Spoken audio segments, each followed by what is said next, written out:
தவைக முக்கிய நிர்வாகி ஆதவ் அர்ஜுனா சமீபத்தில் ஒரு நிகழ்ச்சியில் பேசிய கருத்து தற்போது பெரிய சர்ச்சையை கிளப்பியுள்ளது.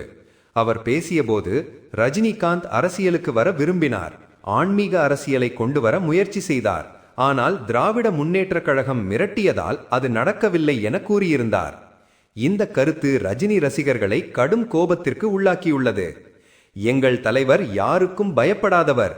ஜெயலலிதா முதலமைச்சராக இருந்த காலத்திலேயே அவரை மேடையில் வைத்து எதிர்த்து பேசிய தைரியம் கொண்டவர் என்று ரசிகர்கள் பதிலடி கொடுத்து வருகின்றனர்.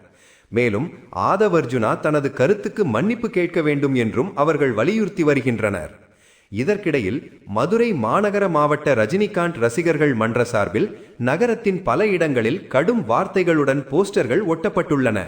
அந்த போஸ்டரில் காக்கா குஞ்சுகளுக்கும் கள்ளச்சீட்டுக்கும் பதில் சொல்லும் நிலைமைக்கு தள்ளப்பட்டு விட்டோம் தலைவா, காலம் பேசாது, நிச்சயம் பதில் சொல்லும், களத்தில் சந்திப்போம், கதம் கதம் என எழுதப்பட்டுள்ளது. இந்த போஸ்டரை தனது எக்ஸ் தளத்தில் பகிர்ந்து சிரிப்பு ஸ்மைலியுடன் பதிவிட்டுள்ளார் விமர்சகர் ப்ளூ சட்டை மாறன். இந்த விவகாரம் தற்போது சமூக வலைதளங்களில் வேகமாக வைரலாகி வருகிறது.